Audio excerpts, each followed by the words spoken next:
Okay, I want you to picture this. It's June 2010. We're deep underground at the Natanz nuclear facility in Iran. There's this massive array of 984 uranium enrichment centrifuges, and they're just spinning at a dizzying 90,000 revolutions per minute.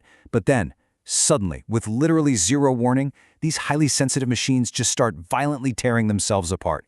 You've got aluminum rotors warping, gas leaking everywhere, and millions of dollars of incredibly sophisticated equipment just turning into shrapnel. But here's the crazy part. Up in the control room, the engineers see absolutely nothing wrong. Every single sensor reads perfectly normal. Every alarm is dead silent. No way, right? So it brings up this massive question for this explainer. How do you destroy a nuclear facility without dropping a single bomb? I mean, this is honestly one of the most fascinating engineering mysteries of the 21st century. Think about it. How do you cripple a heavily fortified underground bunker surrounded by anti-aircraft missile batteries without a single soldier ever crossing the border? If a traditional Air Force was going to try this, you'd need, I don't know, dozens of stealth bombers and massive bunker-busting munitions. But no bombs are ever dropped. And the shocking truth here? The weapon responsible for all this massive physical destruction literally weighed absolutely nothing. I mean, it didn't even exist in the physical world.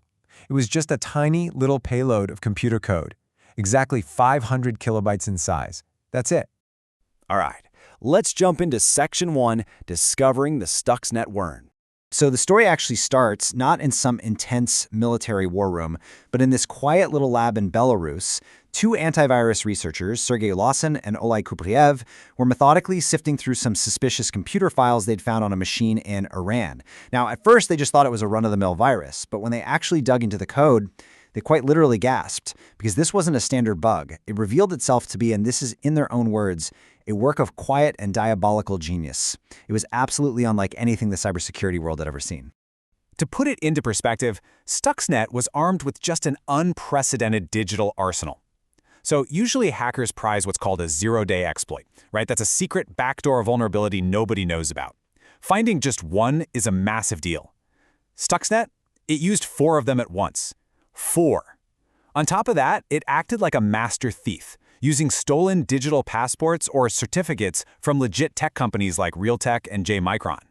So to any standard antivirus alarm, Stuxnet just looked like trusted software casually walking right through the front door. Oh, and it even had a built-in self-destruct date for 2012, so it wouldn't just linger out there in the wild forever.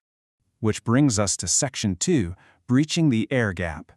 Now, having an incredibly sophisticated weapon is great, but it's really only half the battle.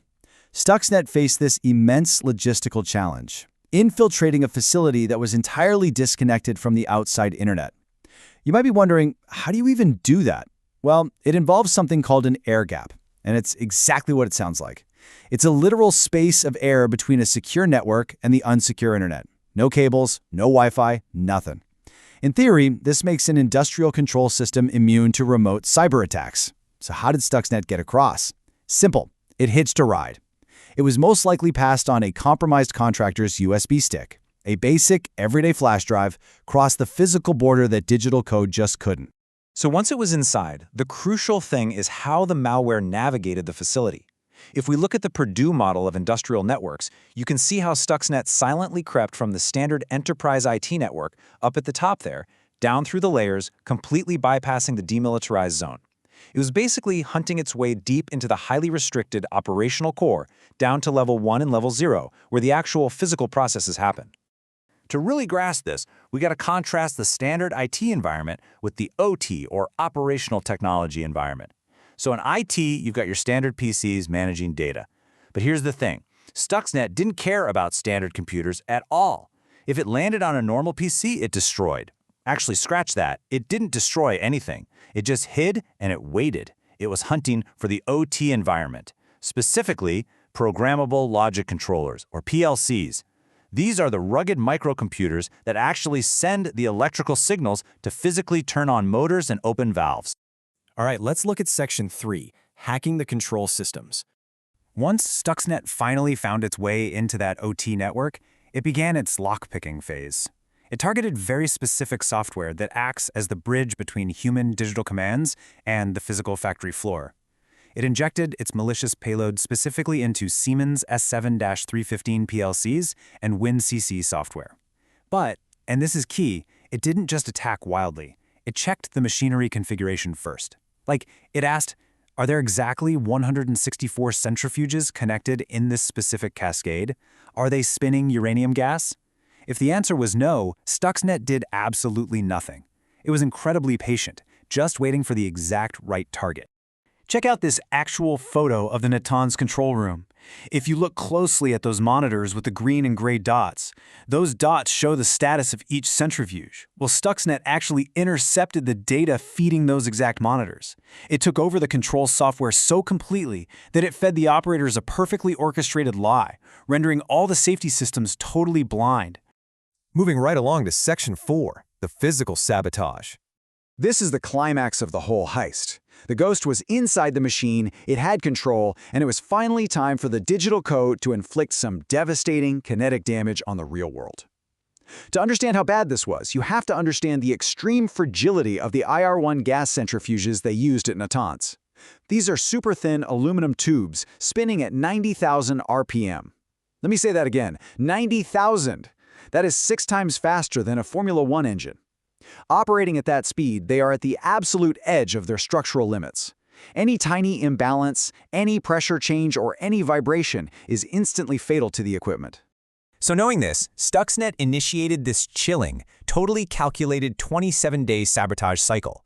For the first 21 days, it just sat there, silently recording normal, healthy operational data from all the sensors. Then, boom, on day 22, it struck. It suddenly cranked the motor frequency up to 1410 Hz for 15 minutes, pushing the rotors way past their breaking points. And then, weeks later, it violently dropped the speed down to just 2 Hz, practically stopping them dead, before surging them all the way back up. This massive, constant fluctuation completely shattered those fragile aluminum tubes. And here is the absolute psychological brilliance of the attack, the perfect lie. Remember those 21 days of healthy data it recorded? Well, Stuxnet executed a man-in-the-middle attack. It played that pre-recorded loop of perfectly normal sensor data directly to the control room screens. The engineers were completely clueless. Their monitors showed green lights and stable pressure, while literally a few meters away, the machines were tearing themselves to shreds on the factory floor. It was like digital Chinese water torture for the scientists' morale. They just couldn't figure out why their equipment kept mysteriously failing. Okay, wrapping up with Section 5, a new era of warfare. Let's zoom out here for a second, because the historical and ethical fallout of this event is just massive. Stuxnet wasn't just another virus. It was literally history's first major cyber-physical weapon.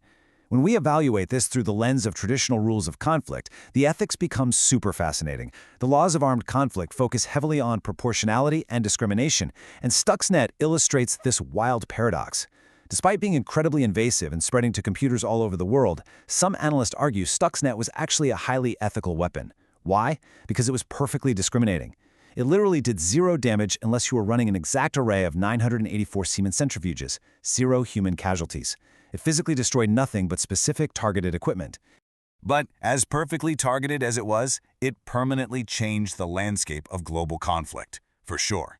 It proved beyond a shadow of a doubt that digital code can destroy physical steel. So, we're going to leave you with this chilling realization from cyber expert P.W. Singer. He asked, if Stuxnet was just the musket of cyber warfare, what will be its rifle, its AK-47, its atomic bomb? So what does this all mean? It means Pandora's box.